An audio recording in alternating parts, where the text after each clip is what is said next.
아멘.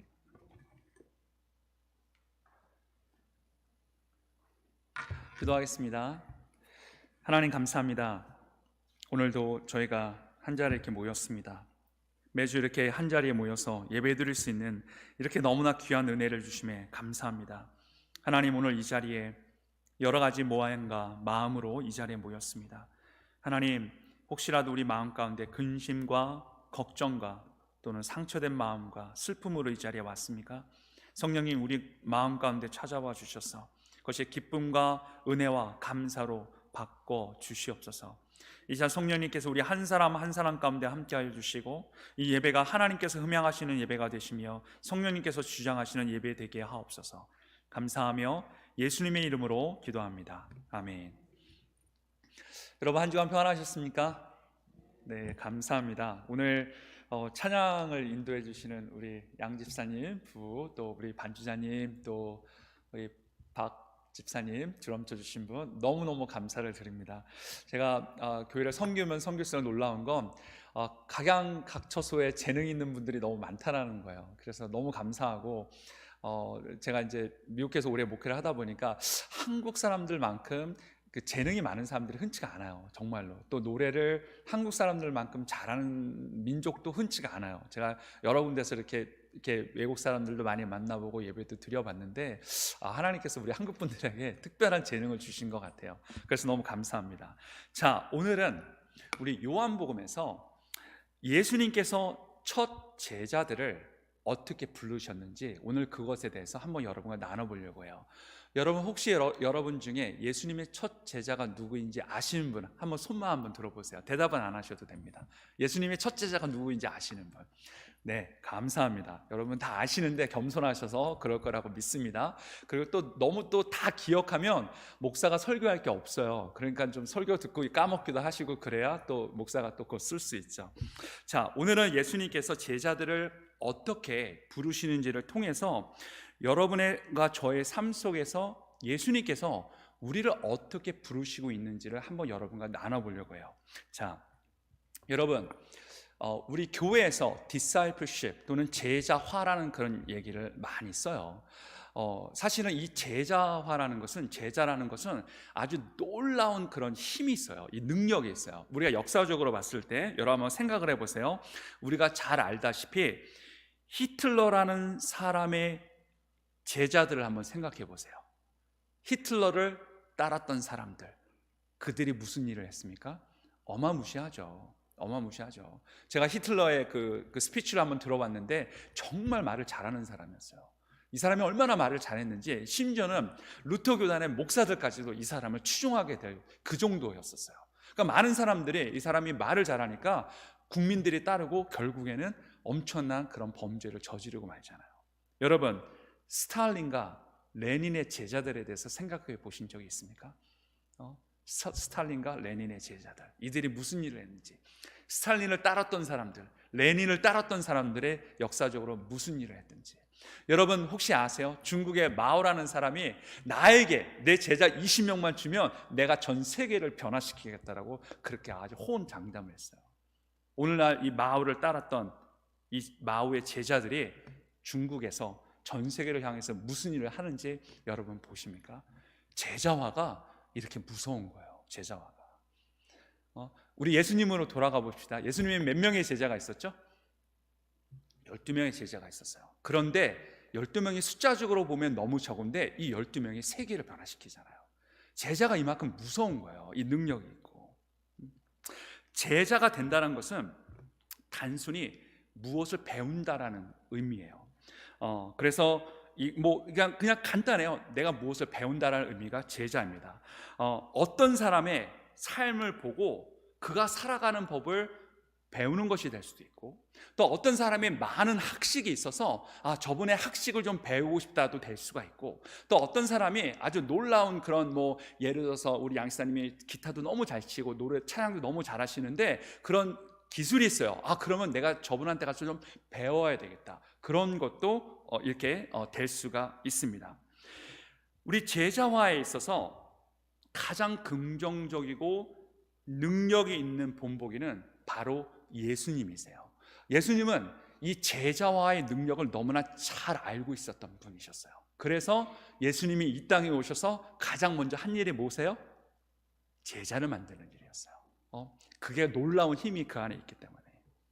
요한복음 1장 35절은 이 첫 번째 부르심에 대해서 얘기를 하고 있어요. 예수님이 첫 번째 제자들을 어떻게 부르셨는지. 여러분, 지난주에 제가 세례 요한에 대해서 설교했는데 혹시라도 기억이 좀 나십니까? 세례 요한에 대해서? 안 나셔도 괜찮습니다. 그러면 제가 다음에 또 설교할 수 있으니까. 자, 저번 주에 제가 세례 요한에 대해서 설교를 했는데, 세례 요한이 예수님이 이제 세례를 이제 주고 성령님이 비둘기같이 내려와서 예수님 안에 임재하는 모습을 보면서 그분이 하나님의 아들임을 세례 요한이 깨닫게 되죠. 이 35절부터는 그 다음 날 일어난 사건이에요. 세례 요한이 이때 당시에는 예수님만 제자가 있었던 것이 아니었어요. 이때 당시에는 성서학자들, 심지어는 이 세례 요한에게도 제자가 있었습니다. 세례 요한이 엄청난 일을 했잖아요. 광야에 나가서 회개하라고 외치고 또 메시아가 올 거라고 광야에서 외치는 자의 역할을 감당했기 때문에 많은 사람들이 이 세례 요한을 따랐단 말이에요. 이 세례 요한의 아침에 딱 보니까 두 제자와 이렇게 있었는데 마침 예수님이 지나가고 있는 거예요. 그래서 세례 요한이 같이 있던 두 제자에게 이렇게 얘기합니다. 예수님을 봐라, 하나님의 어린 양이다라고 얘기를 해요. 이 요한복음 1장 35절. 제가 말씀을 다시 한번 읽어드릴게요. 이튿날 세례 요한이 자기 제자 중 두 사람과 함께 섰다가 예수님의 건의심을 보고 말하되, 보라, 하나님의 어린 양이로다. 보라, 저분을 봐라. 누구냐? 하나님의 어린 양이로다. 두 제자가 그의 말을 듣고 예수를 따랐더라, 이렇게 나와 있어요. 자, 성경에 약간 좀 이렇게 함축적으로 얘기해서 이렇게 나와 있을 수도 있는데, 예수님의 제자들이 예수님을 따르는 그 모습들을 보면 어떤 사건이 발생해요. 예수님을 만났던 뭐를 봐요. 그러면 즉시 예수님을 따랐다고 이렇게 나오더라고요. 그래서 내가 만약에 세례 요한의 입장이라면 조금 섭섭하지 않았을까? 여러분 어떻게 생각하세요? 그래도 이 두 제자는 세례 요한의 제자로서 한동안 열심히 하나님의 말씀도 듣고 계속 그랬던 사람들이란 말이에요. 그런데 세례 요한이 그 예수님을 가리켜서 저분을 봐라, 하나님의 어린 양이로다 하자마자 세례 요한 스승님 안녕히 계십시오 하고 그냥 예수님을 따라간 거예요. 인간적으로 봤을 때는 섭섭했을 것 같아요. 여러분 어떻게 생각하세요? 그렇지 않겠어요? 그런데 제가 생각을 했어요. 아니, 적어도 인사는 하고 아니면 스승님 저를 이제 그만 이렇게 저를 이렇게 내려가 이렇게 해서 예수님을 따를 수 있도록 허락해 달라는 그런 내용도 없고 그냥 그 말을 듣자마자 예수님을 따라가기 시작한 장면이 바로 여기에 나옵니다. 자, 여러분, 이 두 제자가 누구인지 아십니까? 오늘 그 본문의 40절에 보면 이 두 사람 중에 한 사람은 시몬 베드로의 형제 안드레였어요. 그러니까 안드레가 예수님의 첫 번째 제자였어요. 두 번째 제자는 이름이 나와 있지는 않아요. 그런데 우리가 추측을 할 수 있습니다. 요한복음을 계속해서 읽다 보면 예수님의 제자 중에 유일하게 딱 한 사람의 이름만 나오지 않는 제자가 있어요. 딱 한 사람의 이름만. 그 사람은 나오지 않는 이 사람은 어떻게 표현하냐면 이 제자, 저 제자 또는 예수님이 사랑하는 제자라고 표현을 해요. 누굴 것 같아요? 오늘 우리가 읽었던 성경이 무슨 성경이죠? 어디죠? 요한복음. 맞아요. 사도 요한이요. 그러니까 이제 여러분 생각을 해보세요. 사도 요한이, 그러니까 세례 요한과 사도 요한은 다른 사람입니다. 그 세례 요한은 사도 요한의 스승이에요. 관계를 이제 정립이 됐죠. 이름이 같지만. 자, 여러분이 만약에 일기를 쓰든 어떤 글을 쓸 때 나를 표현할 때 제가 예를 들어서 제가 우리 심지사님한테 제가 이메일을 보낸다고 해요. 그러면은 제가 뭐를 하겠습니다 그러지 제가 이초로가 뭐뭐 하겠습니다 이렇게 표현을 안 하잖아요. 그러니까 사도 요한이 요한복음을 쓰는 사람이었기 때문에 자기의 이름을 표현하지 않았던 거예요. 그래서 성경을 이렇게 읽다 보면 두 번째 제자가 사도 요한이라는 게 쉽게 유추가 돼요. 자, 그래서 예수님의 첫 번째 제자가 누구냐? 안드레와 사도 요한입니다. 사도 요한이 오늘 이 성경을 쓰면서 내가 어떻게 예수님을 만났는지 지금 그 장면을 쓰고 있는 거예요. 내가 예수님을 어떻게 만났는지.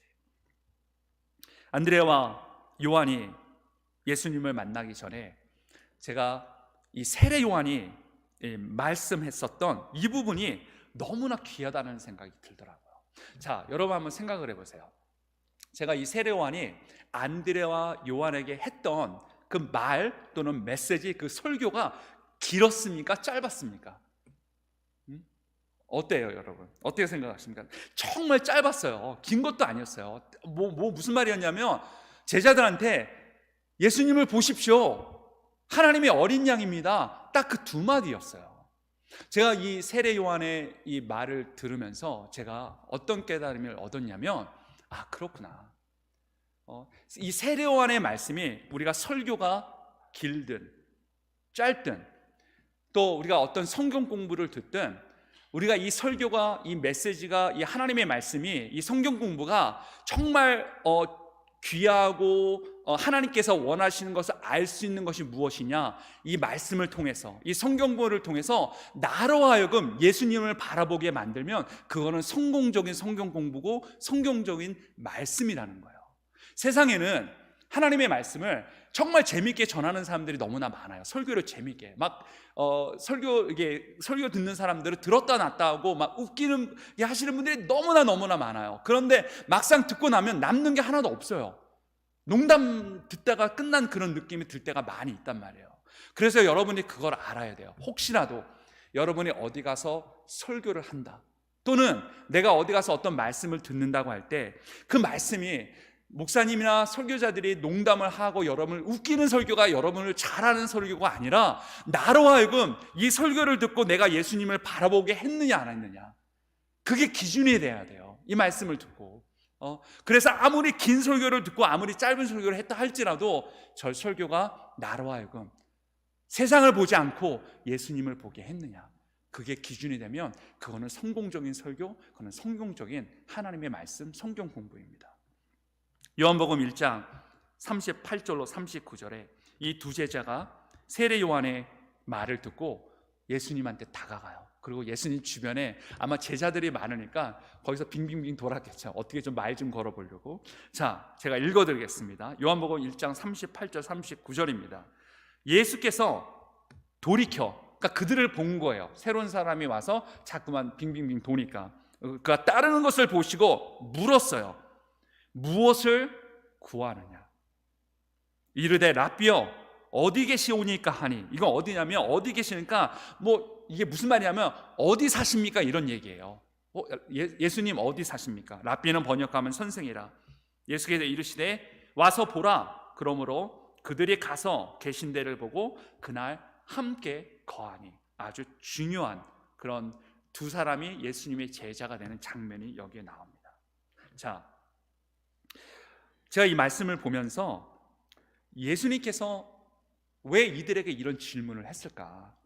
이 두 제자가 왔단 말이에요. 그러면 예를 들어서 제가 아침에 주일날 와서 여러분에게 한 주간 어떻게 지내셨어요? 잘 지내셨습니까? 오늘 또 새로운 분이 오시면 이름이 어떻게 되세요? 저는 이초로 목사라고 합니다. 이렇게 할 텐데 인사도 없어요. 그냥 다 오니까 예수님께서 그들을 향해서 무엇을 원하니? 이렇게 질문하고 있는 거예요. 이 질문이 창세기에 나와 있는 아담과 하와를 향한 하나님의 질문과 너무나 밀접한 관련이 있어요. 여러분 기억나십니까? 아담과 하와가 범죄를 하죠. 선악과를 먹고 그 다음에 숨습니다. 하나님께서 와서 아담과 하와에게 뭐라고 질문을 하십니까? 아담아 어디 있니? 너 뭐하니 지금? 아주 우리 인간에게 있어서, 저희에게 있어서 아주 심오한 질문인 거예요. 여러분 단순히 아담 너 어디 숨었니 이런 게 아니라니까요. 하나님께서 여전히 우리에게도 이런 심오한 질문을 던지고 있는 거예요. 너가 지금 어디에 있니? 너 인생에 너 지금 어디에 있니? 우리에게도 똑같은 질문을 하고 있는 거예요. 예수님께서 이 두 자에게 던진 질문도 똑같은 질문이에요. 무엇을 원하니? 너 인생에 무엇을 향해 살고 있니? 너의 인생의 목적이 무엇이니? 이 두 사람에게 이 두 사람이 필요한 아주 정확한 말씀을 정하고 있는 거예요. 그래서 인사를 할 필요가 없었던 거예요. 그러자 이 두 사람이 마음에 뭔가 공허함이 있었을 수도 있고, 인생이 무엇인가, 내가 왜 이 땅에 살아가야 하는가, 내가 무엇을 위해서 사는가라는 궁금증이 있었을 수도 있었을 것 같아요. 그러자 이들이 뭐라고 얘기를 하냐면 예수님 어디에 사십니까? 오늘 저랑 좀 시간 좀 보내시죠. 예수님 집에 좀 같이 좀 가요. 얘기 좀 나눕시다. 그래서 예수님이 이들을 데리고 그날 하루 종일 시간을 보냅니다. 아마도 예수님이 누구신지, 우리 인생의 목적이 무엇인지, 우리가 왜 사는지, 하나님이 왜 나를 미국에 보내서 이 땅에 사는지 아마 다양한 얘기를 나눴겠죠. 인생에 대해서. 여러분은 어떻게 교회에 다니시게 됐습니까? 여러분에게 묻고 싶어요. 여러분은 어떻게 예수님을 믿게 됐습니까? 아마도 여러분 중에는 이 안드레와 요한처럼 세례 요한의 짧은 설교를 듣고 그 설교 때문에 예수님을 믿었을 분도 있을 것 같아요. 또 어떤 분은 친구가 가자 그러니까 따라와서 교회를 다니기 시작해서 말씀을 듣고 예배드리다가 예수님을 믿는 분도 있을 거라고 생각이 듭니다. 제가 미국에 와서 이민교회를 보니까 이민교회 약 반은 한국에서 전혀 교회를 안 다녀봤던 분들이 대부분이더라고요. 한 반 정도는. 그러니까 반만 한국에서 교회를 다니고 반은 전혀 한국에서 교회를 안 다녔던 분들이에요. 근데 미국에 오니까 아무래도 한국 커뮤니티가 필요하잖아요. 그래서 이제 교회에 나와서 밥도 먹고, 저희 아내가 그런 케이스예요. 한국에서는 성당을 다녔는데 미국에 와서 유학생을 와다 보니까 학교에서 한국 음식 안 주잖아요. 그런데 소문에 듣자하니 저 한인교회가 밥을 주더라. 그래서 저희 아내는 한국 밥을 먹으려고 교회에 왔다가 성경 공부를 통해서 예수님을 만나고 또 정말 하나님의 큰 축복을 받아서 저를 만나서 사모가 됐습니다. 네. 그런 여러 가지 우리 그런 모양들이 있단 말이에요. 자, 그런데 오늘 안드레와 요한을 바라보면서 제가 이런 얘기를 좀 여러분과 나누고 싶어요. 여러분, 성경에 보면 안드레와 요한이 세례 요한을 떠나서 예수님을 따랐는데 여러분에게 묻고 싶습니다. 그게 쉬웠을까요? 어려웠을까요? 여러분 한번 생각을 해보세요. 물론 예수님이 하나님의 아들이고 하나님의 어린 양이기 때문에 당연히 따라야 되는 게 맞는데 어찌 보면 세례 요한이랑 되게 가까운 관계 속에 있었단 말이에요. 여러분 어떻게 생각하세요? 세례 요한을 쫓아다니고 그 밑에서 배우고 그랬는데 갑자기 예수님이 나타나서 예수님을 뭔가 결심을 하고 결단을 하고 예수님을 따라갔단 말이에요. 이게 쉬웠을까요? 쉽지 않았을까요? 여러분 어떻게 생각하십니까? 한 번도 그런 생각을 안 해보셨나요? 그냥 성경에서 따랐나 보다 하니까 따랐다고 생각하시죠? 괜찮습니다. 근데 저는 그렇게 생각을 들었어요. 제가 성경을 읽으면서 늘 성경을 보면서 우리가 이제 성경을 이해하려면 어떻게 좀 생각을 해야 되나요? 자꾸만 내가 만약에 그 상황이라면 나는 어떻게 했을까? 그러면 성경을 이해하기가 조금 더 쉬워요. 내가 만약에 안드레였다면, 내가 만약에 사도 요한이었다면 내 스승을 쫓아다니다가 갑자기 예수님이 나타나서 그분을 쫓아가는 게 쉬웠을까 쉽지 않았을까? 제 생각엔 쉽지 않았었을 것 같아요. 왜냐하면 세례 요한도 하나님의 말씀을 전하고 있었단 말이에요. 그분도 하나님의 일을 하고 있었어요. 꼭 예수님만 쫓아간다고 하나님 일을 하는 게 아니란 말이에요. 이쪽에도 하나님 일을 하는 거고 또 여기 있어도 크게 왜냐하면 익숙하니까 또 예수님 세례 요한한테 인정받는 제자로서 열심히 하나님 일을 잘 하고 있었단 말이에요. 제가 안드레와 요한의 모습을 보면서 그런 생각이 들더라고요. 이 안드레와 요한의 훌륭한 점이 뭐냐면 어찌 보면 그들은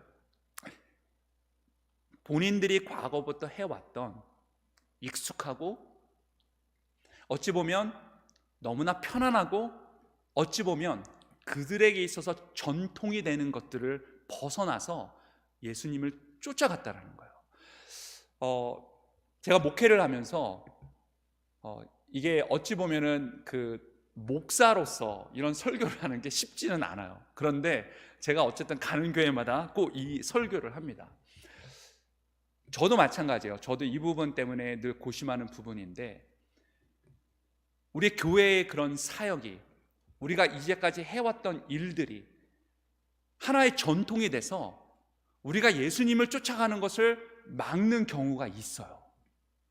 목회자인 내가 이제까지 목회해왔던 경험들, 나의 지식들, 내가 알고 있는 것들이 전통이 돼서 저로 하여금 하나님께서 나에게 허락하시는 새로운 비전과 꿈을 쫓아가지 못하게 막을 때가 있다라는 거예요. 그래서 대부분의 많은 교회들이 하나님께서 어떤 새로운 꿈과 비전을 허락하실 때 주저해요. 우리는 원래 그렇게 안 했습니다. 우리 교회는 원래 그렇게 안 했어요. 저는 그렇게 들어본 적도 없고 해본 적도 없고 우리는 원래 이렇게 합니다. 근데 성경에 보면 성경에 그렇게 안 나와 있거든요. 그런데 상당수의 많은 분들이 우리 교회는 원래 이렇게 해왔습니다. 이게 전통입니다. 그래서 그 전통에 머물러서 앞으로 하나님께서 허락하신 부분을 향해서 나아가지 못하는 경우가 많이 있는 것을 경험을 했어요. 대부분의 교회가 그렇습니다. 대부분의 교회가 제가 목회하는 교회 가는 곳마다 늘 모든 교회가 스트러글해요. 그 교회가 이제까지 해왔던 전통과 하나님께서 우리에게 허락하시는 말씀과 스트러글하는 경우가 너무나 많이 있어요. 자, 여러분, 그렇다면 하나님께서 오늘 예수님께서 안드레와 요한을 부르셨던 것처럼 똑같이 우리를 부르시고 계세요. 저와 여러분을 부르시고 이 교회를 하나님께서 부르십니다. 하나님께서 쓰시기 위해서. 자, 그렇다면 우리는 어떻게 해야 할까요? 여러분, 예수님의 첫 번째 두 제자를 바라보면서 여러분 뭔가 느껴지는 게 있지 않습니까? 이 두 제자를 바라보면서 그들이 훌륭했던 건 과감하게 자기의 과거 전통을 내려놓은 거예요. 그리고 예수님을 따라갔다는 것입니다. 어떤 분이 이런 얘기를 합니다. 예수님의 제자들을 바라보면서 예수님의 제자들이 훌륭했던 건 어린아이와 같은 신앙을 갖고 있었기 때문에 훌륭하다라고 표현을 해요. 그 얘기는 무슨 말이냐면 예수님의 제자들을 보면 예수님을 만나는 순간 직업도 버리고 그물도 버리고 패밀리도 가족도 버리고 다 팽개치고 그냥 예수님을 따르는 거예요. 우리 어린이들이 그렇잖아요. 어린이들이 이렇게 밥 먹다가 친구들이 놀자 그러면 다 팽개치고 나가서 논단 말이에요. 또 밖에 나가서 놀다가도 엄마가 부르면 다 내려놓고 집으로 또 와요. 아이들이 그렇잖아요. 자, 우리들은 너무 성숙해서 너무 많이 알아서 예수님께서 이 시간 우리를 부르면 그럴 수도 있을 것 같아요. 예수님 잠깐 저 스케줄 좀 잠깐 보고요. 제가 이번 주는 너무 바빠서 혹시 다음 주 화요일 날 저랑 같이 한번 그 새로운 비전에 대해서 얘기를 한번 좀 나눠보죠. 혹시라도 우리는 너무나 성숙해서 그럴 수도 있지 않을까 라는 생각이 듭니다. 여러분, 교회의 사명이 무엇입니까? 하나님께서 왜 우리를 부르셨고 이 교회를 부르셨습니까? 제가 섬겼던 한 미국 교회 중에 한 교회가 제가 파송을 받고 갔는데 하나님께서 1년차 때 놀라운 부흥을 주셨어요. 더 이상 성전에 사람이 앉을 수 없을 정도로 꽉 차서 뒤에 이게 이런 폴더 되는 문이 있어요. 거기를 열고 뒤에 의자를 놓고 예배를 드릴 정도로 새로운 사람들이 많이 오고 부흥이 되기 시작을 했어요. 그런데 교회 리더 중에 한 사람이 저를 찾아와서 그러는 거예요. 목사님, 우리는 더 이상 부흥이 필요 없습니다. 이걸로 충분해요. 그래서 내가 물었어요. 그런 얘기를 처음 들어서. 왜냐하면 모든 사람이 부흥을 원하는데 그거 원치 않는 거예요. 왜냐 그랬더니 그러는 거예요. 사람들이 더 많아지면 건물도 져야 되고 그러면 돈이 듭니다. 우리는 그냥 딱 이 사이즈가 좋아요. 더 이상 사람들이 들어오기를 원치는 않습니다. 그 얘기를 들으면서 얼마나 많은 우리 신앙인들이 이 과거의 전통, 딱 우리끼리 우리는 이거면 족합니다, 여기에 머물러 있는지 그런 안타까운 마음이 들었어요. 여러분, 그뿐만이 아닙니다. 상당수의 많은 교회들이 어떤 교회의 어떤 건물이나 외형적인 이유 때문에 정작 우리가 해야 될 것들은 하지 않고 외형적인 것에 초점을 맞추는 경우가 너무나 많이 있어요. 제가 정말 하기 힘든 설교를 합니다. 저를 포함해서 이게 무슨 얘기냐면 우리가 여러분 왜 교회를 하나님께서 세우셨냐는 거예요. 왜 우리를 이 땅에 여기에 보내셨냐는 거예요. 이 자리에서 제가 늘 말씀드리잖아요. 딴 게 없어요. 한 영혼이라도 살리기 위해서. 사람이 많고 건물이 크고 이건 중요하지 않아요. 이 교회가 영혼을 살리는 일에 전심을 하지 않고 우리가 갖고 있는 모든 것을 투자하지 않는다면 더 이상 교회로서의 의미가 없다라는 겁니다. 그런데 점점 많은 교회들이, 교단들이 외형적인 것에 신경을 쓰기 시작을 해요. 건물, 남들이 볼 때 성도가 많은 것, 그래서요. 좋은 건물 갖고 있고 성도가 많아서 뭐를 할 건데요? 그 가운데 우리가 영혼을 살리는 일에 우리의 모든 리소스를 쏟습니까? 사람을 살리는데 우리의 것을 다 투자를 해요? 그것을 하지 않는다면 외형적인 것은 아무런 의미가 없는 거예요. 한때 연합감리 교회, 미국 교회를 얘기합니다. 몇천 명씩 모였던 교회가 지금은 100명도 안 되는 교회로 줄어든 교회들이 이 미네소타에도 너무나 많아요. 교회가 텅텅 비어 있어요. 왜일까요? 우리가 잘 생각을 해야 합니다. 인원이 많은 것을 자랑하는 것이 아니라, 우리가 건물이 큰 것을 자랑하는 것이 아니라, 우리 교회는 최선을 다해서 한 영혼을 살리기 위해 최선을 다합니다. 우리의 리소스를 다 투자를 합니다. 우리는 그거를 자랑하는 교회가 됐으면 좋겠습니다. 여러분, 교회의 사명은 이것입니다. 오늘 말씀을 들으면서 저도 많은 반성을 합니다. 저의 목회, 지나왔던 목회가 길지 않지만 내 경험과 내 지식과 내가 알고 있는 것들이 전통이 되지 않게 해달라고, 하나님 늘 이곳에서 벗어나서 하나님의 음성에 귀 기울이게 해달라고 저 또한 늘 기도를 합니다. 여러분들도 그런 기도를 하나님께 했으면 좋겠어요. 우리가 지금 새로운 교단을 향해서 새로운 교회가 되기 위해서 나아갑니다. 이제는 우리가 전통을 벗어나서 하나님이 정말 우리에게 원하시는 것이 무엇인지 귀 기울일 때가 된 것 같아요. 하나님 말씀은 뭐라고 하시는지, 교회가 교회로서, 성도가 성도로서의 모습을 회복하는 것이 무엇인지 정말 깊이 생각하는 저와 여러분이 됐으면 좋겠습니다. 기도하겠습니다. 하나님 감사합니다. 안드레아와 요한은 그들의 과거의 모습, 어찌 보면 그들의 전통을 과감히 내려놓고 예수님을 쫓아갔습니다. 하나님, 우리도 과거에 매여 있습니까? 전통에 매여 있습니까? 우리는 늘 이런 식으로 해왔습니다. 우리 교회는 원래 이런 교회입니다. 하나님, 이제는 과감하게 그런 전통을 벗어버리고 정말 성경에서 하나님께서 말씀하시는 것이 무엇인지 깨닫고 하나님께서 허락하신 비전을 듣고 그러한 새로운 교회가 될 수 있는 저희가 되게 도와주시옵소서. 하나님, 교회는 성경을 보면 어느 한 군데도 예수님께서 많은 사람들이 모이는 교회 또는 큰 건물을 갖는 교회를 하라고 하신 적이 없습니다. 예수님 늘 한 영혼이 천하보다 귀하다고 말씀을 하셨고 그 영혼을 살리는 일에 최선을 다하셨습니다. 우리 또한 그런 일을 감당할 수 있는 교회가 되게 하여 주시옵소서. 감사하며 예수님의 이름으로 기도합니다. 아멘.